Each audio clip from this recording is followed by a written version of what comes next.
Assalamualaikum warahmatullahi wabarakatuh. Alhamdulillah, hamdan katsiran tayyiban mubarakan fih.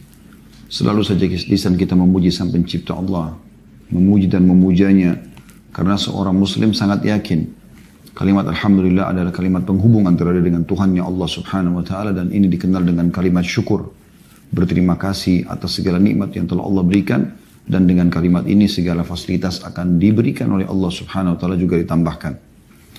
Juga selanjutnya kita panjatkan salam hormat kita kepada manusia terbaik yang telah Allah utus kepada kita membawa hukum Allah, sehingga kita mengetahui mana halal dan mana haram. Dan juga mengucapkan salam hormat kepada manusia terbaik ini dijadikan ibadah kepada Allah subhanahu wa ta'ala dan diberikan pahala yang sangat besar. Karena satu kali ucapan salam hormat akan dibalas dengan 10 rahmat. Artinya 10 karunia dari Allah subhanahu wa ta'ala. Maka sangat wajar setelah memuji Allah Alhamdulillah, kalau kita selalu mengucapkan salawat dan taslim kepada Nabi besar Muhammad sallallahu alaihi wa ala alihi wa sahbihi wasallam. Saudaraku seiman, kita akan bahas pada Senin siang ini, dan seperti biasa di Senin siang jam 13.00 sampai 14.00 waktu Indonesia Barat, insya Allah kita akan membahas tema umum dan bukan kajian kitab seperti umumnya. Dan tema kita pada kesempatan ini adalah mengejar surga di 10 awal bulan Zulhijjah. Saudaraku seiman, sebab tema ini saya pilih pada saat semalam ditanya oleh teman-teman atau ikhwah yang bertanggung jawab atas jadwal kami. Karena memang hari ini kita berada di tanggal 2 Zulhijjah. Artinya kita berada di 10 hari awal bulan Zulhijjah ini. Mungkin muncul pertanyaan teman-teman sekalian, ada apa dengan 10 awal bulan Zulhijjah? Kenapa dijadikan tema khusus yang perlu dibahas? Dan seberapa besar sih keutamaannya sehingga harus menjadi sebuah tema khusus dalam bahasan kajian umum seperti ini? Maka kita akan jawab insya Allah dengan dalil-dalil dan juga jenis-jenis amalan yang sangat dianjurkan untuk dikerjakan di 10 awal bulan Zulhijjah. Namun sebelumnya judul kami adalah mengejar surga di 10 awal bulan Zulhijjah. Surga teman-teman sekalian adalah sebuah tempat abadi yang wajib menjadi target utama setiap muslim. Kapan setiap orang di antara kita menjadikan surga sebagai targetnya, subhanallah, maha suci Allah, dunia ini menjadi kecil. Dunia ini menjadi hina di depan mata dia. Karena dia tahu dia akan melaluinya. Kalau dia sedang mendapatkan nikmat, dia akan mengingat nikmat di surga jauh lebih besar daripada nikmat di dunia ini. Maka menjadi kecil sesuatu itu. Artinya tidak harus dia menjadikannya sebagai target utama sehingga dia bersaing, bahkan banyak orang karena mengejar nikmat yang dianggap di dunia, tanda kutip di sini, dari kendaraan, harta dan segala macam yang sudah kita ketahui, maka mereka sampai akhirnya saling menjatuhkan satu sama yang lain, menggibah, memfitnah dan seterusnya. Tapi kalau orang faham bahwasanya di surga ada nikmat yang abadi, yang jauh lebih besar, maka nikmat dunia jadi kecil. Untuk apa bersaing di situ? Untuk apa ribut di tanah warisan? Untuk apa ribut dengan tetangga di tanah lebih sejengkal atau tidak? Untuk apa berebut atau bersaing dengan teman-teman di kantor, saling hasad, iri dan seterusnya. Begitu juga dengan pada saat datang cobaan. Seberat apapun cobaan yang kita lalui di dunia, kita ibaratkan ada orang lahir dalam kondisi kedua matanya buta, lisannya bisu, kedua telinganya tuli, tangannya puntung, kakinya puntung. Artinya orang ini betul-betul tidak berfungsi sebagaimana layaknya manusia secara umum. Tetap itu teman-teman sekalian hanya semasa di dunia. Kalau dia dalam kondisi seperti itu pun, ternyata dia di atas fitrahnya, dia seorang muslim, lahir di keluarga muslim, dan coba dipandu oleh keluarganya semaksimal mungkin dan meninggal dalam keadaan Islam, maka di akhirat dia akan diberikan jasad yang baru. Bagaimana nanti pada saat kita meninggal, jasad kita akan dimakan oleh tanah hancur, dan kita akan diberikan jasad yang baru. Dalam hadis yang sahih dijelaskan bahwasanya Allah subhanahu wa ta'ala akan menurunkan hujan yang akan menyentuh tulang-tulang ekor manusia. Kemudian tumbuhlah kalian, kata Nabi SAW, seperti tumbuhnya tanaman-tanaman. Tumbuh yang baru. Dan dalam riwayat dan kata Nabi SAW, Allah akan membangkitkan kalian dengan postur ayah kalian Adam 60 siku ke langit. Jadi bukan jasad ini lagi. Kita akan diberikan jasad yang baru. Jasad yang lebih sempurna, lebih besar. Jadi musibah pun subhanallah akan jadi kecil kalau orang mengingat masalah akhirat. Orang mengingat masalah surga. Sampai kata Nabi SAW, andai saja orang-orang yang belum diuji dengan ujian yang besar di dunia, melihat bagaimana besarnya karunia yang Allah berikan kepada orang yang diuji dengan hal-hal yang berat di dunia, maka mereka berharap kembali ke dunia untuk digunting-gunting kulit mereka agar mereka juga mendapatkan keutamaan seperti orang-orang yang diuji tersebut. Ada orang subhanallah tidak berhenti ujian dalam hidupnya, tapi dengan dia yakin ada surga, ada kehidupan akhirat yang abadi menunggu dari sana. Mungkin ada derajat-derajat di surga dia tidak bisa dapatkan kecuali dengan cobaan tersebut. Mungkin sholatnya, puasanya, zikirnya kurang, belum cukup untuk menyampaikan dia ke derajat di surga yang memang Allah inginkan dia sampai ke sana.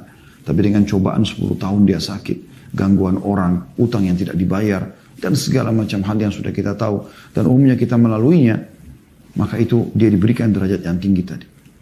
Oleh karena itu teman-teman sekalian, memang surga harus menjadi target utama. Saya mengajak diri saya dan teman-teman semua mengikuti acara ini baik live ataupun siaran ulang, maka jadikan surga sebagai target utama dan jangan pernah luputkan untuk selalu mengikuti ada apa di surga itu, apa yang Allah janjikan, bagaimana istanahnya yang kita akan tempatin nanti di sana, bagaimana permadaninya, bagaimana bantal-bantalnya, bagaimana pelayan-pelayan dari bidadari-bidadara, bagaimana pohon-pohonnya, bagaimana segala macam fasilitasnya. Dan saya mengajak Anda juga insya Allah lepas asar sebentar waktu Indonesia Barat, sekitar lepas asar jam 16.00 sampai 17.00 kami membahas tentang masalah surga. Dan sekarang sudah membahas lebih dalam ke bab-bab berhubungan dengan surga, Anda bisa ikuti insya Allah. Surga adalah target utama. Dan itu harus menjadi sebuah pegangan kita semua. Sebagaimana saya katakan tadi, kalau Anda jadikan sebagai target, Anda akan selalu merasa tentram melalui dunia ini. Ya, sebagaimana para nabi-nabi dan para salafus saleh melaluinya dengan sangat tentram, sangat bahagia. Kemudian kita kerucutkan ke judul kita, yaitu di 10 awal bulan Zulhijjah. Apakah selain 10 awal Zulhijjah tidak dapat surga? Tentu tidak. Bisa Anda dapatkan. Tapi maksudnya 10 hari ini adalah hari emas. Hari emas saudaraku. Bersyukurlah Anda yang masih Allah kasih umur di saat ini. Kalau seandainya mayit-mayit di kuburan dari kaum muslimin diberikan kesempatan untuk hidup, maka mereka akan memilih termasuk 10 awal Zulhijjah yang mereka bisa lakukan ibadah di dalamnya. Kok bisa Ustaz? Apa sih keutamaannya? Kita dengarkan. Hadits ini adalah hadits yang sangat mulia. Bagaimana Allah Subhanahu atau Nabi SAW memerintahkan atau diperintahkan Allah SWT untuk menyampaikan kepada kita hadits ini. Beliau bersabda dalam hadits riwayat Bukhari dari Ibnu Abbas radhiyallahu anhuma bahwasanya Nabi SAW bersabda, dan ingat teman-teman, kita sekarang berada di 2 Zulhijjah. Anda berada di hari-hari ini. Kata Nabi SAW, "Ma min ayyamin al-amalu salihu fiha ahabbu ila Allah azza wa jal min hadhihi al-ayyam." Yani ayyam al-ashri. Qalu ya Rasulullah, wala al-jihadu fi sabilillah. Qala wala al-jihadu fi sabilillah. Illa rajulun kharaja binafsihi wa mali falam yarji min dhalika bisyai. Artinya, tidak ada hari di mana amal soleh saat itu bila dikerjakan lebih dicintai oleh Allah daripada hari-hari ini, yakni 10 hari awal bulan Zulhijjah. Apa maknanya paling Allah cintai? Paling besar pahalanya. Ya. Bagaimana sih kalau Anda kerja di satu perusahaan, Anda mengerjakan satu pekerjaan yang paling disukai oleh atasan Anda atau owner perusahaan tersebut? Anda pasti akan mendapatkan banyak hal. Kita tidak samakan Allah SWT dengan makhluknya. Tapi Allah itu zat yang akramul akramin. Zat yang sangat mulia dan dermawan. Dalam ayat Allah mengatakan, Inna Allah yarzuqu ma yasha' bighairi hisab. Allah kalau kasih balasan, tidak ada lagi hitungannya. Sulit untuk digambarkan dengan akal manusia. Semuanya baik. Semuanya sempurna. Dan hari-hari ini, semua amal yang Anda kerjakan, sunnah atau wajib, perbuatan yang paling Allah cintai, paling besar pahalanya, paling mudah menambah keimanan, paling mudah mendekatkan diri kepada Allah Subhanahu wa taala, paling mudah mendapatkan dan meraih surga dan derajatnya. Para sahabat bertanya karena mereka faham. Mereka mengatakan, ya Rasulullah, tidak juga jihad fisabilillah, berperang, keluar meninggal ke medan perang, bertemu dengan musuh, jelas di depan mata 90% mati. Ya. Sisanya luka. Kalaupun pulang, luka. Dan sekian persen kecil mungkin bisa selamat tanpa luka. Itu pun ada pengalaman-pengalaman peperangan, letih, capek, sakit dan seterusnya. Jihad di jalan Allah, makna pertanyaan para sahabat, Apakah juga meninggalkan keluarga, meninggalkan pekerjaan, bisa dibunuh oleh musuh, bisa disakitin, bisa tertawan dan segala macam. Itu makna hadisnya. Belum bisa mengalahkan amal yang akan dikerjakan di 10 awal bulan Zulhijjah. Bisa juga bermakna, walaupun amal sunnah, karena jihad, amal yang mulia, bahkan bisa wajib dalam beberapa keadaan. Apa jawaban baginda Nabi SAW? Tidak juga jihad fisabilillah. Jihad pun belum bisa menyamai pahala amal yang dikerjakan di 10 awal bulan Zulhijjah. Jangankan yang wajib, yang sunnah pun begitu. Kecuali orang yang keluar berjihad dengan jiwa dan hartanya. Dia pergi dengan jiwanya, dia juga membawa seluruh harta yang dia miliki, lalu dia tidak kembali dengan membawa apapun. Artinya, tidak ada satupun yang dia bawa, dia mati syahid, hartanya habis diinfakkan, baru pada saat itu bisa menyamai pahala amalan yang dikerjakan di 10 awal bulan Zulhijjah walaupun sunnah. Dan Anda sekarang di tanggal 2 Zulhijjah. Kemuliaan yang luar biasa. Anda sedang berada di hari-hari emas ini, saudara. Imam Ahmad juga meriwayatkan riwayat yang lain dari Ibnu Umar radhiyallahu anhuma bahwa Nabi SAW bersabda, "Ma min ayyamin a'zamu 'inda Allahi wa la habbu ilaihi al-'amalu fihinna min hadhihi al-ayyam al-'ashri. Fa'akthiru fihinna min at-tahlil wat-takbir wat-tahmid." Tidak ada hari yang paling agung dan amat dicintai oleh Allah untuk berbuat kebajikan di dalamnya daripada 10 awal bulan Zulhijjah. Ini hari-hari sekarang. Saya ulangi, tidak ada hari yang paling agung, paling besar pahalanya, paling mulia di sisi Tuhan Allah, dan amat dicintai Allah berbuat kebajikan di dalamnya daripada 10 awal bulan Zulhijjah.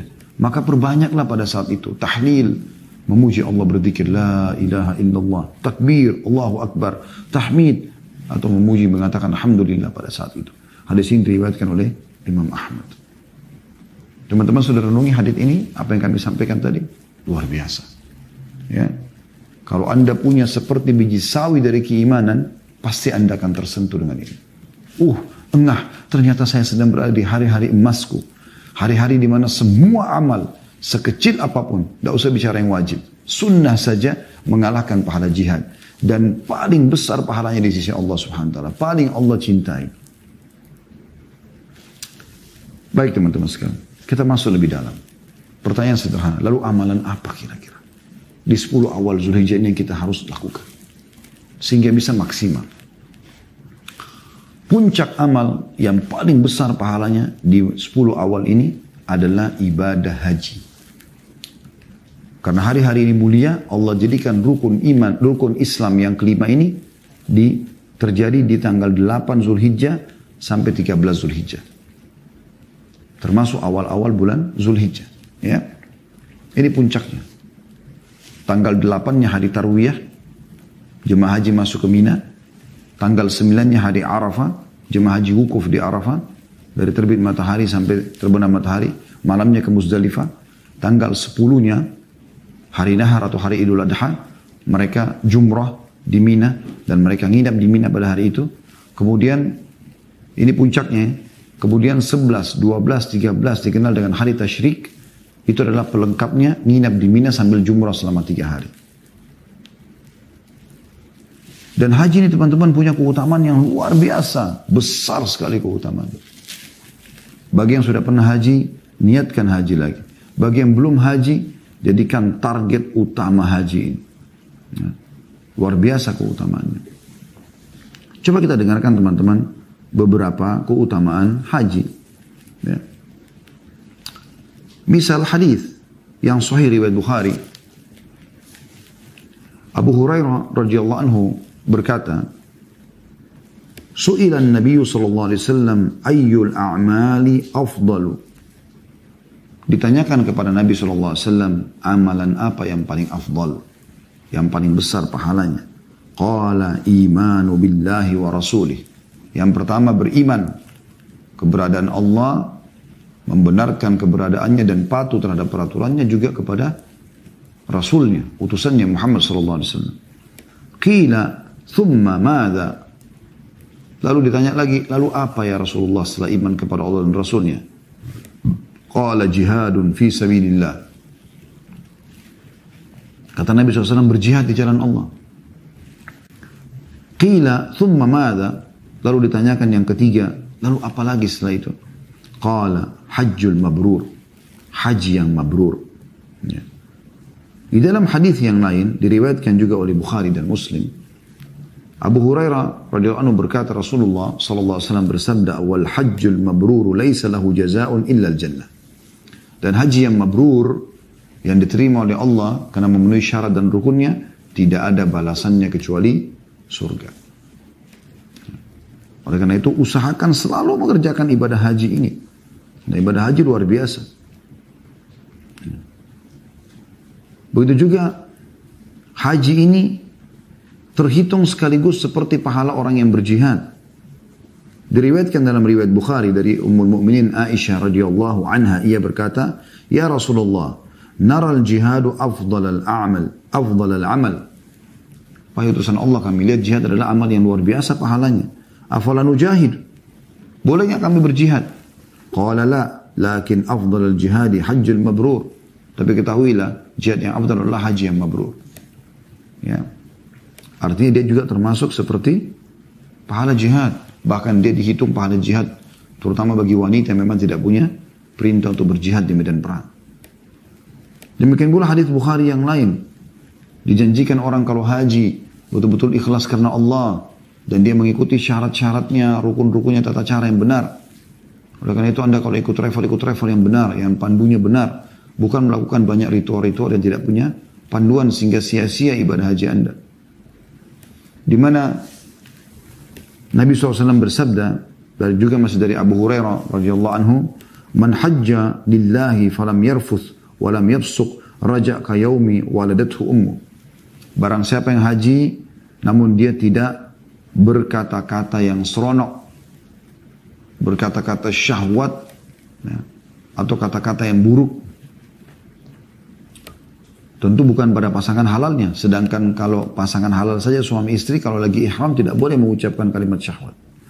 Walam yafsuq, tidak berbuat kriminal, kefasikan, maksiat. Maka dia akan pulang ke negerinya sebagaimana baru dilahirkan oleh ibunya, bersih dari dosa. Di dalam hadis yang lain riwayat An-Nasai, Tirmidzi, Ahmad dan Syekh Albani mengatakan hadis ini hasan sahih. Dari Abdullah bin Mas'ud radhiyallahu anhu bahwasanya Rasulullah sallallahu alaihi wasallam bersabda, "Tabi'u bainal haji wal umrah fa innahuma yanfiyanil faqra wadh-dhunuba kama yanfil kira khabithal hadid." Atau khabathal hadid, khabathal hadid wadh-dhahabi wal fiddati wa laysa lil hajjatil mabruri thawaba illa al-jannah. Yang artinya ikutkanlah umrah kepada haji. Maksudnya orang yang mengatakan, saya kan sudah pernah umrah, saya sudah pernah haji, apakah saya harus ulangi? Ini kata Nabi SAW, tabi'u. Rutinkan. Ikutkan umrah kepada haji. Setelah umrah, haji. Haji, umrah. Ya. Karena keduanya menghilangkan kemiskinan dan dosa-dosa sebagaimana pembakaran menghilangkan karat pada besi, emas, dan juga perak. Sementara tidak ada pahala bagi haji yang mabrur kecuali surga. Jadi luar biasa gitu, pahalanya luar biasa. Jadi dia bisa menghilangkan kemiskinan sebab kaya. Ini sudah kami jelaskan di judul ceramah Saudaraku Ini Adalah Rahasia Rezekimu. Itu saya jelaskan atau kami jelaskan panjang lebar tentang masalah salah satu kiat penambah rezeki adalah haji dan umrah. Karena hadis ini Nabi SAW memastikan menghilangkan kemiskinan dan dosa-dosa sebagaimana pembakaran menghilangkan karat pada besi, emas dan perak. Anda lihat kalau ada karat di besi ataupun di emas, sisa-sisa kotorannya disemprot pakai api, dibakar, maka seperti itu. Keduanya ini menghilangkan itu. Dan pahala haji yang mabrur, ikuti syarat dan rukun, tidak ada balasan kecuali surga. Itu luar biasa. Dengarkan hadis yang lain juga, hadis Ibnu Majah, dan dihasankan oleh Syekh Albani. Dari Ibnu Umar radhiyallahu anhu bahwasanya Nabi SAW bersabda, "Al-ghazi fi sabilillah wal hajj wal mu'tamir wafdullah da'ahum fa'ajabuhu wa sa'aluhu fa'atahum." Hadis ini menjelaskan tentang diijabahnya doa yang pergi umrah dan haji. Kata Nabi SAW, orang yang berperang di jalan Allah, orang yang berhaji serta berumrah, adalah tamu-tamu Allah.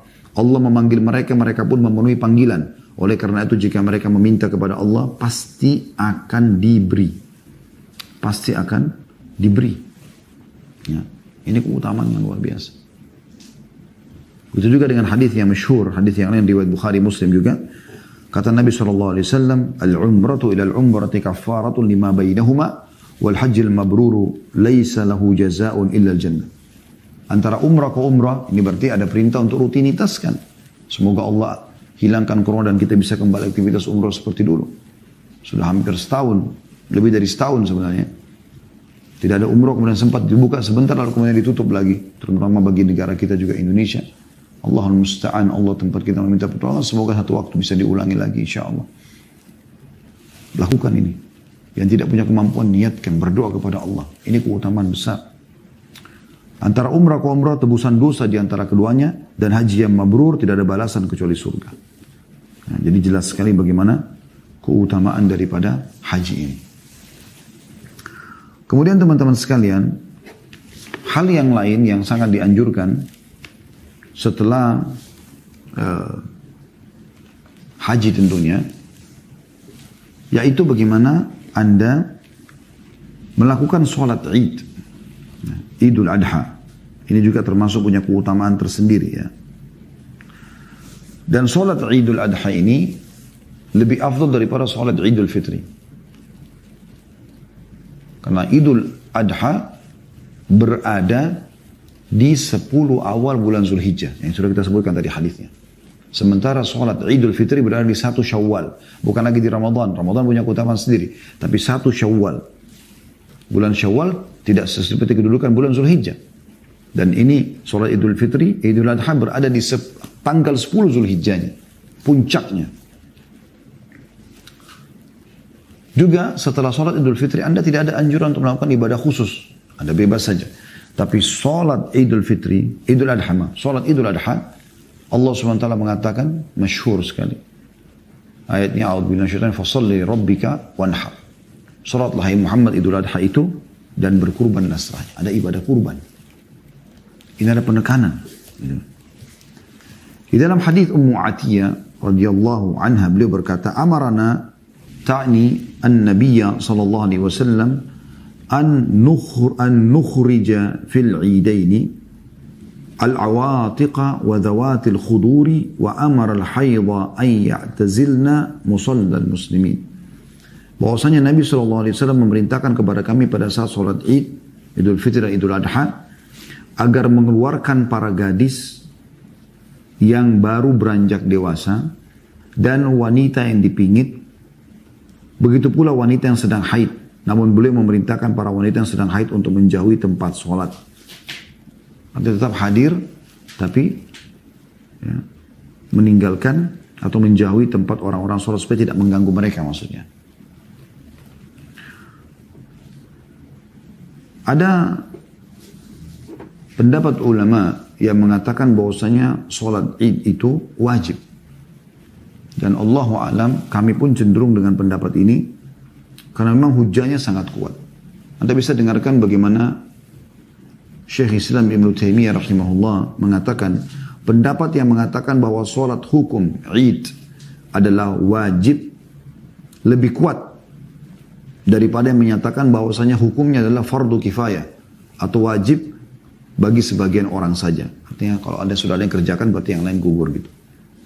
Adapun pendapat yang mengatakan bahwa hukum sholat Id adalah sunnah atau hanya dianjurkan bukan wajib, itu adalah pendapat yang lemah, ini kata beliau. Karena Nabi SAW sendiri memerintahkan untuk melakukan sholat Id, lalu beliau sendiri dan para khulafa'ur rasyidin, Abu Bakar, Umar, Uthman, Ali, ridwanullah alaihim. Begitu pula kaum muslimin, setelah mereka terus-menerus melakukan sholat Id, dan tidak dikenal sama sekali kalau ada di satu negeri Islam ada yang meninggalkan sholat Id. Sholat Id adalah salah satu syiar yang terbesar kaum muslimin. Nabi SAW tidak memberi keringanan bagi wanita untuk meninggalkan sholat Id, lantas bagaimana dengan kaum pria? Artinya, tadi perempuan disuruh keluar, anak-anak gadis disuruh keluar, yang haid disuruh keluar. Walaupun yang haid tidak ikut sholat Id, tapi mereka dianjurkan hadir, mendengarkan khutbahnya. Itu saking luar biasanya gitu. Demikian pula disampaikan oleh Siddiq Hasan Khan, ya. Dia menyebutkan alasan-alasan kenapa wajib sholat Id. Yang pertama, Rasulullah SAW terus-menerus melakukannya.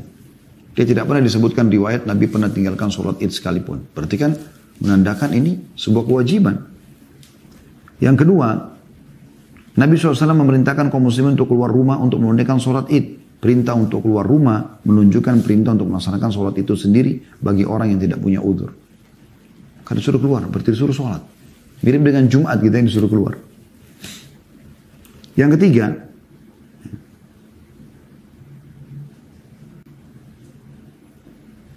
ada perintah dalam Al-Quran yang menunjukkan wajibnya sholat Id. Tadi sudah saya bacakan Al-Kautsar ayat 2, ya.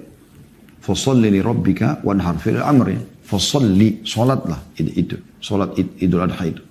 Wanhar, dan berkurban dan setelahnya. Yang keempat, sholat Jumat menjadi gugur bagi orang yang telah melaksanakan sholat Id jika kedua sholat tersebut bertemu pada hari Id. Jadi pas hari Jumat, kalau itu juga adalah hari Id, maka boleh muslimin tidak kerjakan sholat Jumat, gugur. Orang kerjakan sholat duhur saja. Kata beliau, padahal sesuatu yang wajib hanya boleh digugurkan dengan yang wajib pula. Jika sholat wajib itu, Jumat itu wajib, demikian halnya dengan sholat Id. Ini pendapat yang jelas tentang masalah sholat Id. Ya, kita berharap mudah-mudahan Allah Subhanahu wa Ta'ala memudahkan kita untuk menjalankan sholat Id walaupun di masa pandemi seperti ini, dan kita ikuti prokes, ya. Tapi kalaupun tidak, seperti yang lalu-lalu sempat ada anjuran pemerintah kita untuk sholat Id di rumah, dan sudah tidak asing banyak di antara ulama-ulama kita yang menulis, ya, dan dai-dai kita menulis tentang tata cara sholat Id di rumah, ya. Anda bisa kerjakan, kalau Anda sendirian boleh, Anda berjamaah boleh, ya, Anda kerjakan, tapi tanpa khutbah di rumah, ya. Tapi kalau di tempat umumnya ada khutbahnya, ya. Dan disebutkan dalam riwayat bahwasanya karena dari Abu Sa'id Al-Khudri radhiyallahu anhu, bahwasanya Rasulullah SAW atau karena Rasulullah SAW yakhruju yaumal fitri wal adha ila al-musalla. Bahwasanya Rasulullah SAW keluar pada hari Idul Fitri Idul Adha menuju ke tanah lapang. Kata Imam Nawawi rahimahullah, hadits Abu Sa'id Al-Khudri ini adalah dalil bahwa bagi orang yang menganjurkan bahwa sholat Id sebaiknya dilakukan di tanah lapang, dan ini lebih afdal atau lebih utama daripada melakukan di masjid. Inilah yang dipraktikkan oleh kaum muslimin di berbagai negeri. Adapun penduduk Mekah, maka sejak masa silam sholat Id mereka selalu dilakukan di Masjidil Haram. Itu penghususan gitu, ya. Allahu a'lam, ya. Jadi ini anjuran untuk mengerjakan sholat Id. Juga ada sunnah yang sebaiknya tidak diluputkan teman-teman sekalian. Kalau sholat Idul Fitri, Nabi SAW seringkali beliau makan sesuatu dulu, baru beliau pergi sholat Id. Mungkin sebutir kurma, apa saja yang kita bisa makan, untuk menunjukkan kepada kaum muslimin kalau memang sudah tidak ada lagi puasa Ramadan. Cuman di Idul Adha itu Nabi SAW sebaliknya, beliau tidak makan apa-apa sampai beliau selesai sholat, kemudian beliau menyembelih, lalu beliau makan sembelihannya.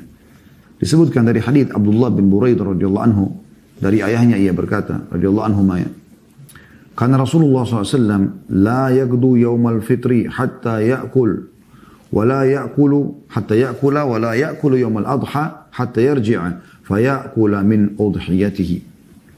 Rasulullah SAW biasa berangkat sholat Id pada hari Idul Fitri, dan beliau makan terlebih dahulu untuk membuktikan, kalau menunjukkan muslimin bahwa saya memang sudah selesai Ramadan. Sedangkan pada hari Idul Adha beliau tidak makan lebih dahulu kecuali setelah pulang dari sholat Id beliau menyantap hasil kurbannya, ya. Dan ini termasuk yang ditekankan untuk dilakukan. Ini keutamaan sholat Idnya, ya, ini punya keutamaan sendiri. Makanya tadi saya katakan atau telah membacakan bagaimana pendapat yang paling kuat adalah dia hukumnya wajib, ya. Kemudian yang ketiga, teman-teman sekalian, yang sangat dianjurkan adalah berkurban. Berkurban, ya. Dan perlu Anda ketahui, kurban ini adalah ibadah yang sangat luar biasa keutamaannya, sangat luar biasa di sisi Allah Subhanahu wa Ta'ala, ya. Pahalanya sangat besar, dan juga memang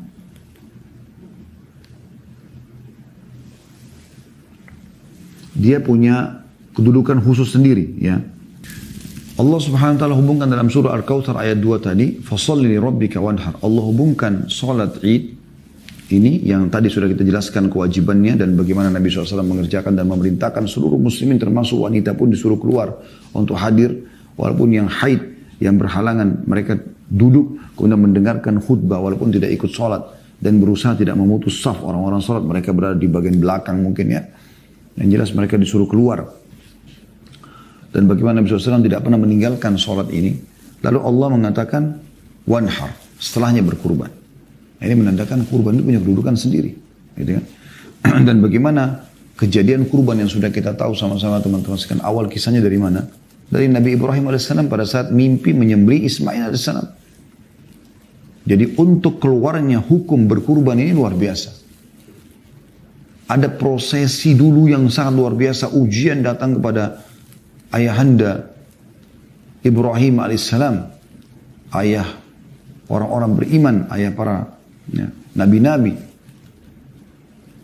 Beliau mimpi, beliau melihat, dalam Al-Quran digambarkan dia menyembelih anaknya. Padahal sudah lama nggak ketemu sama Ismail AS karena beliau tinggal di Palestina, Ismail tinggal di Mekah alaihissalatu wassalam. Lalu kemudian dia pun membenarkan mimpi itu, kemudian beliau pun alaihissalatu wassalam membawa anaknya di daerah Mina sampai akhirnya mau disembelih. Begitu sudah dia angkat pedangnya, dia pasrah, anaknya pasrah, maka pada saat itulah puncak cobaan Allah SWT. Allah ya memberhentikan proses tadi dan menggantikan dengan dzibhin azim atau sembelihan yang besar, yaitu domba. Dan dari kejadian ini juga ada pendapat Imam Ahmad dan pendapat ulama-ulama yang lain mengatakan bahwasanya lebih afdal domba. Walaupun ada pendapat lain juga yang mengatakan unta, lalu sapi, lalu domba, sesuai dengan kejadian urutan di hari Jumat. Khilaf di antara ulama dalam masalah ini. Yang jelas teman-teman, kurban sangat ditekankan sekali. Sangat dianjurkan sekali. Ya. Bagaimana ya, ibadah ini sangat ditekankan dalam surah Al-Kautsar dan juga Nabi SAW lakukan. Baik. Teman-teman sekalian, anjuran untuk melakukan kurban ini, hadis-hadis cukup banyak. Kita bisa lihat misalnya di dalam hadis ya, yang disebutkan oleh Al-Mundhiri dalam Targhib Tarhib dan juga disahihkan oleh Syekh Albani di jilid 2 halaman 1000, nomor hadisnya 1087. Dari Abu Hurairah radhiyallahu anhu, beliau berkata bahwasanya Rasulullah sallallahu alaihi wasallam bersabda, "Man wajada sa'atan li an yudhhiya falam yudhhi fala yahdur musallana." Barang siapa, kata Nabi SAW, yang mendapatkan kelapangan untuk berkurban, namun dia tidak berkurban, maka janganlah dia mendekati tempat sholat kami. Jadi Nabi SAW menyinggung orang ini dengan sangat tegas, yang punya kemampuan beli hewan tapi nggak mau. Anda beli sesuai dengan kemampuan. 1,5 juta, 2 juta, 2,5 juta. Makin bagus Anda beli domba itu, makin mahal, makin berkualitas, makin besar pahalanya di sisi Allah SWT. Anda mampu 1 ekor, alhamdulillah. Anda mampu 2 ekor, lebih baik. Anda mampu 10 ekor, lebih baik. Nabi SAW berkurban dengan 2 ekor domba. Juga dalam hadis yang lain, masih sama disebutkan dalam Targhib Tarhib, dan ini diambil dari buku Sahih At-Targhib Tarhib ya, yang disahihkan oleh Syekh Albani dari kitabnya Mundhiri, masih jadi 2 dan hadis setelahnya langsung hadis nomor 1088. Kalau tadi 1087. Abu Hurairah meriwayatkan radhiyallahu anhu bahwasanya Rasulullah SAW bersabda, "Man ba'a jilda udhiyatihi fala udhiyata lahu." Barang siapa menjual kulit hewan kurbannya, maka tidak ada kurban baginya. Maksudnya adalah Anda sudah menyembelih untuk Allah, maka termasuk kulitnya kasih sudah semua. Jangan Anda ambil lagi. Dan bagaimana karena ibadah ini sangat mulia, maka Nabi SAW mengajarkan caranya pada saat membeli. Hadis yang masyhur juga, ya. Dan hadis ini diriwayatkan, masih disebutkan juga oleh Mundhiri, tapi nomor setelahnya langsung tadi sama jadi 2, 1089. Inna Allah kataba al-ihsana ala kulli syai'. Fa idza qataltum fa ahsinul qitla wa idza dhabhtum fa ahsinul dhibha wal yuhidda ahadukum syafratahu wal yurih dzabihatahu. Sesungguhnya Allah telah mewajibkan berbuat baik kepada segala sesuatu. Maka jika kalian membunuh, berbagus cara membunuh. Berperang pun melawan musuh, tusuk mati selesai. Nggak ada mutilasi dalam Islam. Dan jika kalian menyembelih, maka perbaguslah cara kalian menyembelih. Nyembelih ini mengiris leher hewan, disuruh dengan rapi. Bagaimana? Nabi SAW ajarkan, ya. Maka jika hendak menyembelih, jika salah seorang di antara kalian hendak menyembelih, hendaklah ia menajamkan pisaunya dan membuat nyaman hewan sembelihannya. Karena pisau tajam, kemudian diletakkan dengan tenang, jangan diseret-seret, jangan dipukul, jangan diperlihatkan pisau itu depan matanya sehingga hewan itu stres. Disembunyikan pisaunya, dituduhkan dengan tenang, lalu disembelih dengan cepat. Sampai kedua urat besar lehernya putus. Dan diniatkan karena Allah Subhanahu wa ta'ala. Juga masih dalam kitab yang sama, Sahih Targhib Tarhib, dijelaskan di hadits nomor setelahnya langsungnya, tadi 1089, 1090, Ibnu Abbas radhiyallahu anhuma berkata, marra Rasulullah sallallahu alaihi wasallam ala rajulin wadi'in rijlahu ala shafhati syatin wa huwa yuhiddu shafratahu wa hiya talhadhu ilayhi bi basariha. Qala afala qabla hadha awala turidu an tumitaha mautat.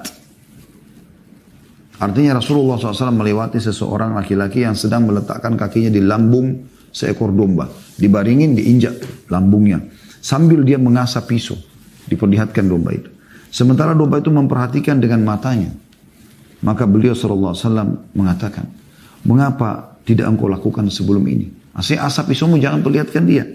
Atau kau ingin mematikannya beberapa kali. Kau ingin menyiksanya. Gitu kan. Demikian juga ya, pada saat Umar bin Khattab pernah menyaksikan seseorang yang mau menyembelih dombanya lalu diseret domba tersebut, dipegang keempat kakinya, ya, kemudian diseret sambil domba itu teriak-teriak. Lalu Umar bin Khattab mengatakan, apakah kau ingin membunuhnya 2 kali? Sebentar lagi kau akan sembelih dia, kenapa harus seperti ini? Jadi ada adab-adab, dan ini berpengaruh juga pada kualitas daripada daging tersebut. Ya. Sembelih yang terbaik teman-teman. Para sahabat ridwanullah alaihim bahkan membeli hewan kurban 6 bulan sebelum Idul Adha itu. Dan ya, mereka menggemukkannya di saat Idul Adha, mereka menyembelih dan memberikan yang terbaik di jalan Allah Subhanahu wa taala. Dalam hal ini juga kami ingin mengajak teman-teman yang ingin bergabung bersama kami di At-Tahafam. Kami punya program ini ya. Berkurban, Anda bisa melihat insya Allah di medsos kami di At-Tahafam. Di medsos ini pun di KHB Official juga ada. Ya, Anda bisa insya Allah nanti partisipasi bersama kami. Dan di hari-hari sekarang Anda sudah bisa mengeluarkan uang Anda karena masuk di 10 awal Zulhijjah, dan ini termasuk sedekah yang afdal. Anda bisa menggabungkan antara sedekah di 10 awal Zulhijjah dan juga menyembelihnya Anda kejar, insya Allah untuk mengejar keutamaan yang sudah kita sebutkan tadi. Ya. Hanya saja ada hal yang mungkin perlu kami titik beratkan. Ya. Kalau Anda ingin niat menyembelih, ya, ada adab juga yang perlu diperhatikan. Yaitu hadis Nabi SAW, "Idza dakhala al-ashru wa 'indahu udhiyatun yuridu an yudhi fala ya'khudanna sya'ran wa la yaqlimanna dhufran atau dhufra." Bila 10 hari pertama atau awal Zulhijjah telah tiba dan seseorang memiliki hewan kurban yang hendak disembelihnya, maka janganlah sekali-kali dia memotong rambut dan kuku dirinya sedikit pun. Jadi bukan hewannya tapi dianya. Dia juga tidak potong kuku, dan juga tidak memotong rambutnya. Mulai dari kemarin 1 Zulhijjah sampai nanti hari penyembelihan. Ya. Juga dalam riwayat yang lain, fala yamas min sya'rihi wa basyarihi syai'a. Janganlah mencukur rambut dan kuku dirinya sedikit pun. Ini diriwayatkan oleh Imam Muslim. Dan ini sudah pernah dijelaskan, ya, pernah ditanyakan kepada para ulama tentang masalah bagaimana kalau misalnya dia mau menyembelih hewan untuk dia dan keluarganya. Seperti apa kira-kira? Siapa yang tidak boleh potong kuku? Dia atau juga keluarganya? Karena kan para sahabat seringkali kalau mereka tidak punya kemampuan hanya 1 ekor domba, maka mereka sembelih itu untuk dirinya dan keluarganya, istrinya, anaknya gitu ya. Atau orang tuanya yang serumah dengan dia. Lalu bagaimana sekarang? Ya. Maka di sini yang dianjurkan tidak potong kuku dan rambut hanya pemilik uang. Yang memang niat membeli hewan kurban itu. Jadi istrinya sama anaknya tidak masalah kalau sampai mereka ya memotong kuku ataupun merapikan rambutnya. Itu Allahu a'lam yang dijelaskan oleh para ulama. Juga termasuk dianjurkan teman-teman sekalian, kalau hewan kurban ini boleh Anda bagikan semua, boleh juga Anda makan sebagiannya. Ya, tidak masalah, Anda boleh memesan makan sebagian, dan itu termasuk yang dianjurkan oleh Nabi alaihi salatu wassalam. Ya. Kemudian juga perlu diperhatikan, kurban ini boleh unta, boleh sapi, ya, boleh juga domba atau kambing. Ya. Dan sapi itu termasuk yang sejenis dengan dia, itu kerbau misalnya. Itu juga boleh Anda kerjakan. Anda berkurban. Hanya saja kalau unta sama sapi ataupun ya kerbau ini bisa sampai 7 orang. Kalau Anda bisa sendirian lebih baik Anda panen pahalanya sendiri. Kalau Anda tidak mampu boleh 7 orang. Ya, kalau domba ataupun kambing ini boleh seseorang untuk dirinya atau dia sama keluarganya yang tinggal bersama dia. Kemudian juga teman-teman yang perlu digarisbawahi dalam masalah kurban, ya,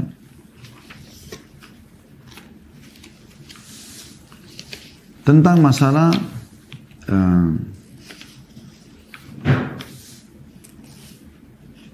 bolehkah seseorang itu berkurban untuk mayit, ya, atau hanya orang yang hidup saja?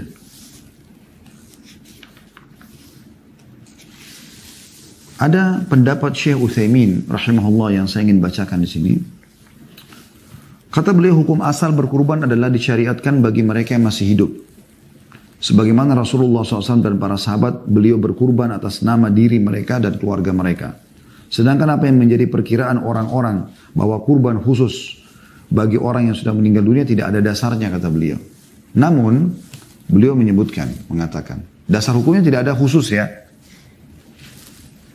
Namun, beliau mengatakan, berkurban untuk orang yang sudah meninggal dibagi menjadi 3 macam.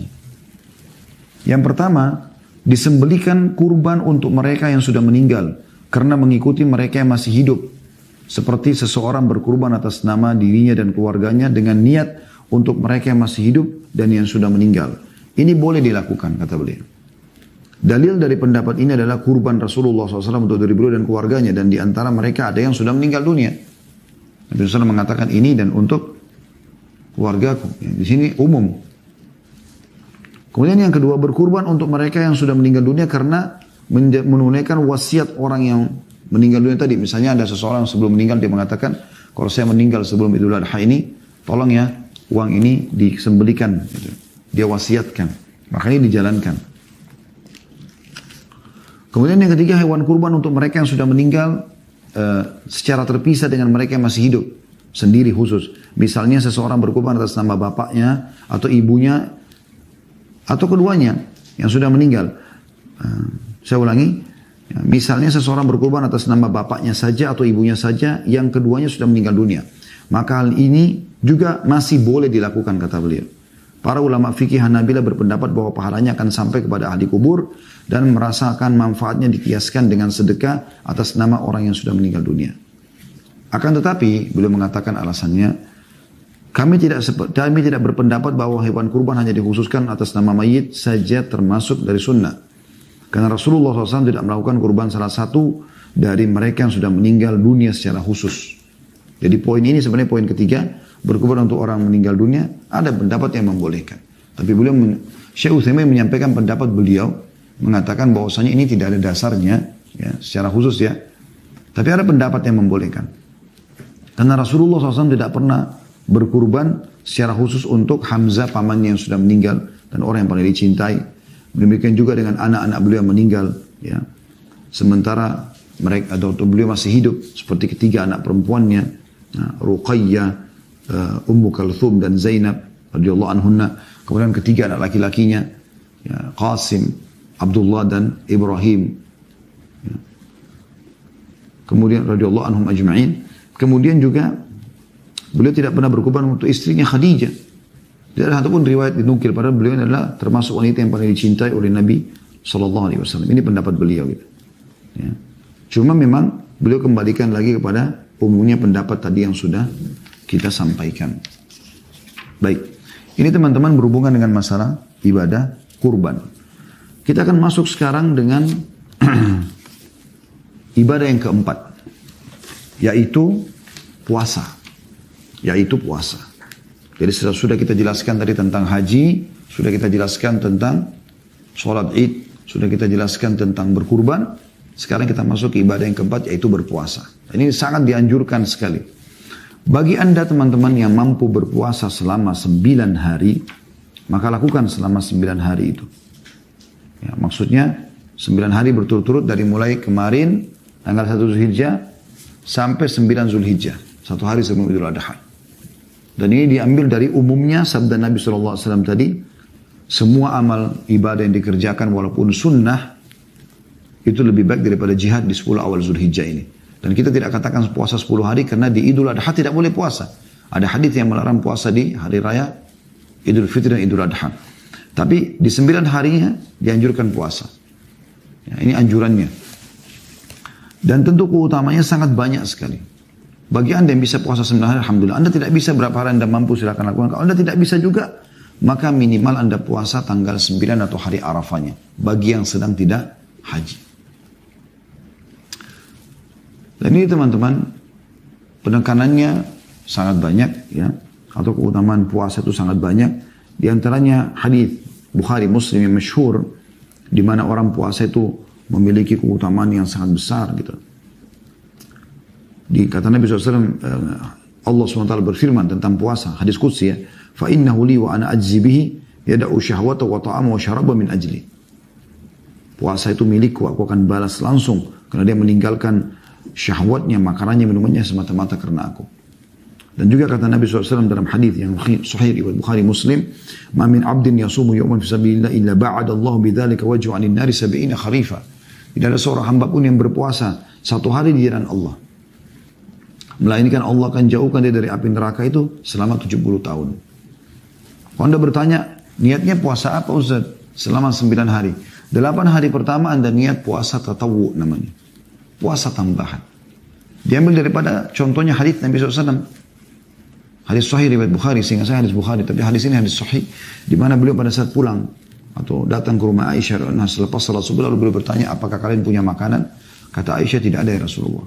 Kata Nabi SAW, kalau begitu hari ini aku puasa. Dan ini bukan hari Senin, bukan hari Kamis. Kenapa kami katakan bukan Senin atau Kamis? Karena dalam riwayat yang disebutkan Nabi SAW tidak pernah meninggalkan Senin dan Kamis. Artinya kalau itu Senin dan Kamis, beliau tidak perlu tanya makanan. Ini adalah puasa tatawu, tambahan namanya. Kecuali tanggal 9 anda niatkan puasa hari Arafah. Nah tanggal 9-nya ini anda jangan luput. Ya. Tepatnya kalau kita sekarang insya Allah tanggal 19, hari Senin depan. Ini Senin sekarang. Senin depan, dengan izin Allah Subhanahu Wa Taala, itu hari Arafah bagi yang sedang tidak haji. Dalam riwayat Imam Muslim disebutkan bahwasanya Abu Qatadah radhiyallahu anhu berkata, Nabi SAW bersabda, "Siyamu yaumi Arafah ahtasibu 'ala Allah an yukaffira as-sanata allati qablahu was-sanata allati ba'dahu." Puasa hari Arafah, ya, kata Nabi SAW, akan melebur dosa-dosa setahun yang lalu dan setahun yang akan datang. Ini tinggal berapa hari lagi teman-teman. Semoga Allah panjangkan umur kita dan kita bisa beramal saleh. Ini luar biasa. 1 hari puasa di hari tanggal 9, hari Senin depan nanti, ya, itu akan membersihkan dosa-dosa 365 hari yang lalu, setahun yang lalu, dan 365 hari ke depan, setahun yang akan datang. 730 hari dosa kita dimaafkan dengan sehari puasa. Nah, ini luar biasa. Ya. Ini termasuk ibadah yang dianjurkan. Kemudian selanjutnya, ya, setelah haji, sholat id, kemudian tentu ini masing-masing ibadah punya banyak sekali keutamaan teman-teman. Kalau kita mau sebutkan banyak sekali hadisnya gitu, ya, banyak sekali hadis. Seperti masalah puasa juga ini hadis yang jangan luput dari kita, ya, hadis sahih yang kata Nabi SAW, "As-siyamu wal Qur'anu yashfa'ani lil 'abdi yaumil qiyamah." Ketahuilah bahwasanya puasa dan Al-Quran akan memberikan pertolongan bagi, ya, hamba yang melakukannya, yang berpuasa dan juga yang membaca Quran pada hari kiamat. Fa yaqulu as-siyam, puasa akan berkata, ay Rabbi, mana'tuhu at-ta'ama wasyahawat bin nahar, fasyaffi'ni fi. Wahai Tuhanku, aku telah menghalangi dia dari makanan dan syahwat-syahwatnya di siang hari, maka tolonglah dia. Berikan dia syafaat melalui perantara aku. Wa yaqulu Qur'an, mana'tuhu an-nauma bil-laili, fasyaffi'ni fi, qala fayashfa'an. Ya. Maka Quran pun mengatakan, aku pun menahannya tidur di malam hari. Dia sibuk sholat malam dan baca Al-Quran. Maka tolonglah aku. Tolong dia melalui aku. Maka kata Nabi SAW, keduanya pun memberikan pertolongan. Ya. Ini keutamaan yang luar biasa ini. Baik teman-teman sekalian, itu ibadah yang keempat. Jadi yang pertama sekali lagi haji, yang kedua sholat id, yang ketiga berkurban, yang keempat berpuasa, terutama hari Arafah, yang kelima adalah sholat malam. Sholat malam teman-teman. Anda diperintahkan sholat malam di waktu-waktu ini. Ini luar biasa. Anda silakan buka surah Al-Fajr. Ya. 2 ayat pertamanya, perhatikan baik-baik. Ini sekaligus juga menyebutkan sebenarnya tentang keutamaan sholat Idul Adha. Di mana Allah Subhanahu wa taala berfirman, A'udzu billahi minasyaitonir rajim. Wal fajri walayalin ashr. Demi waktu subuh, maksudnya subuh Idul Adha, Allah bersumpah demi keutamaannya. Ya. Jadi jangan kehilangan kalian. Kemudian Allah mengatakan walayalin ashr, dan 10 malam berturut-turut sebelum Idul Adha itu. Artinya jangan luputkan, jangan ketinggalan sholat malamnya. Ini hari-hari emas ini teman-teman sekaligus mirip seperti Ramadan ya. Hari-hari di mana kita di training untuk lebih dekat kepada Allah Subhanahu wa taala. Kesempatan, ikuti training ini teman-teman. Dan keutamaan sholat malam tidak asing lagi. Allah SWT memuji dalam surah Al-Furqan ayat 64. A'udzu billahi minasyaitonir rajim. Walladzina yabituna li rabbihim sujjadan wa qiyama. Dan mereka orang-orang yang selalu melalui malam hari mereka dengan bersujud dan berdiri kepada Rabb mereka. Ini tentang sifatnya ibadur Rahman. Begitu juga dengan surah Az-Zariyat ayat 17 sampai ayat 18 di mana Allah Subhanahu wa taala berfirman, A'udzu billahi minasyaitonir rajim, Az-Zariyat ayat 17 sampai 18. Kanu qalilan minal laili ma yahja'un wa bil ashari hum yastaghfirun. Mereka sedikit sekali tidur di waktu malam. Jadi orang mukmin begitu. Disuruh digunakan untuk ibadah kepada Allah. Dan di akhir-akhir malam menjelang subuh mereka memohon ampun kepada Tuhan mereka. Juga dalam surah As-Sajdah, yang ini dianjurkan kita sunnahnya membaca imamnya setiap subuh hari Jumat. Atau di hari subuh hari Jumat tepatnya. Saya ralat kata-kata setiap di subuh hari Jumat. Anjuran untuk membaca surah Sajdah. Dan isinya salah satu ayatnya adalah dalam ayat 16 sampai ayat 17 ya. A'udzu billahi minasyaitonir rajim. Tatajafa junubum anil madaji'i yad'una rabbahum khaufan wa tama'an wa mimma razaqnahum yunfikun. Fala ta'lamu nafsum ma ukhfiya lahum min qurrati a'yunin jazaa'an bima kanu ya'malun. Lambung mereka jauh dari tempat tidur mereka, sedangkan mereka berdoa kepada Rabb mereka dengan rasa takut dan harap. Dan mereka menafkahkan sebagian dari rezeki yang kami berikan kepada mereka. Seorang pun tidak mengetahui apa yang disembunyikan untuk mereka dari berbagai macam nikmat yang menyedapkan pandangan mata sebagai balasan bagi mereka atas apa-apa yang telah mereka kerjakan. Dan luar biasa ya, banyak sekali keutamaan-keutamaan yang menyebutkan atau perintah menyebutkan tentang sholat malam. Ayat Al-Quran tidak terhitung jumlahnya ya. Banyak sekali gitu.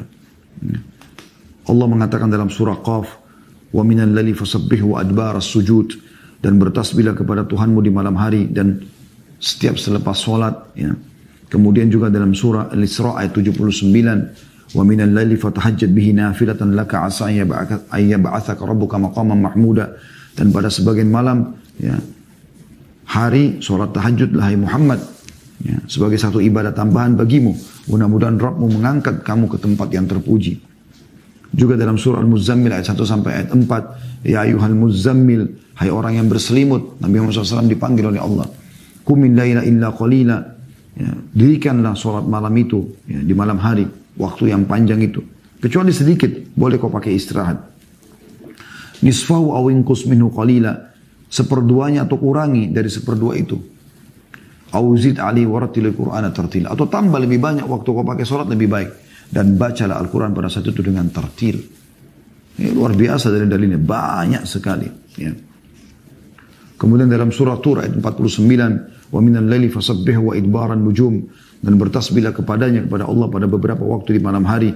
Dan di waktu terbenamnya bintang-bintang. Atau di waktu fajar. Sementara Nabi SAW dalam hadis yang sahih riwayat Bukhari Muslim. Beliau sholat sampai kedua kakinya, telapak kakinya bengkak. Ada riwayat lain, betisnya bengkak. Riwayat lain dari Ummul Mukminin Aisyah radhiyallahu anha, pecah-pecah telapak kakinya. Karena waktu ditanya, kenapa anda lakukan? Sementara anda sudah diampuni dosanya yang lalu dan akan datang. Kata Nabi SAW, afala uhibbu an akuna abdan syakura. Apakah aku tidak boleh menjadi seorang hamba yang bersyukur? Karena terlalu banyak keutamaannya. Dalam hadis Nabi SAW yang masyhur, ya ayuhan nas afsyus salam, hai sekalian manusia sebarkan salam, wa at'imut ta'am, berikan makan orang-orang, wasilul arham, lanjutkan hubungan silaturahim, wa sallu bil laili wan nasu niyam, salatlah pada malam hari, salatlah pada malam hari di mana manusia sedang tidur, tadkhulul jannata bisalam, kalian akan masuk ke dalam surga dengan selamat. Dalam hadis yang lain juga hadis sahih, kata Nabi SAW dan hadis ini, ya, hadis yang masyhur sekali, diriwayatkan oleh Tirmidzi. Kata Nabi SAW, inna fil jannati ghurafan yura zahiruha min batiniha wa batinuha min zahiriha. A'addaha Allah Ta'ala liman at'ama at-ta'am wa alana al-kalam wa taba as-siyam wa afsha as-salam wa shalla bil-laili wan nasu niyam. Sesungguhnya di surga terdapat istana-istana yang bagian luarnya dapat dilihat dari dalam dan bagian dalamnya dapat dilihat dari luar, transparan saking indahnya. Kamar istana-istana itu disediakan oleh Allah Ta'ala untuk orang-orang yang memberikan makan, berkata-kata yang lembut, mengikuti atau selalu berpuasa, menebarkan salam dan sholat di malam hari sewaktu orang sedang tidur. Luar biasa keutamanya. Dan Allah menyebutkan tadi dalam surah Al-Fajr, teman-teman sekalian, sebagaimana sudah dengar tadi, ya, walayalin asyar, dan kejarlah 10 malam berturut-turut itu.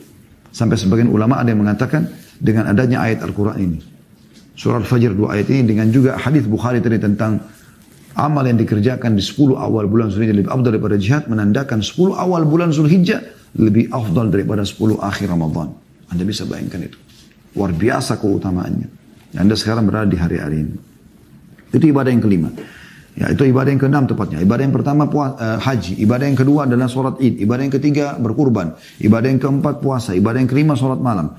Ibadah yang keenam, teman-teman sekalian, ini termasuk ibadah yang sangat ditekankan. Memperbanyak doa, takbir, tahlil. Ya. Ini salah satu hal yang sangat dianjurkan sekali. Allah Subhanahu wa taala berfirman, disebutkan dalam surah Al-Hajj. Surah Al-Hajj ayat 28. A'udzu billahi minasyaitonir rajim. Wa yadhkuru ismallahi fi ayyamin ma'lumat. Dan agar mereka menyebut nama Allah pada hari-hari yang telah ditentukan. Para ahli tafsir menafsirkan mengatakan yang dimaksud adalah 10 hari pertama bulan Zulhijjah. 10 hari ini semua Anda memperbanyak zikir kepada Allah Subhanahu wa taala. Para ulama menganjurkan untuk memperbanyak zikir pada hari-hari tersebut berdasarkan hadis Ibnu Umar radhiyallahu anhuma, fa'akthiru fihinna minat tahlili wat takbiri wat tahmid. Maka perbanyak pada 10 awal Zulhijjah itu, tadi sudah kita bacakan hadisnya. Semua amal-amal paling Allah cintai di 10 awal Zulhijjah, ya. Dan perbanyak pada saat itu kata Nabi SAW, bertahlil, mengucapkan la ilaha illallah, bertakbir, Allahu Akbar, dan bertahmid, memuji Allah, Alhamdulillah.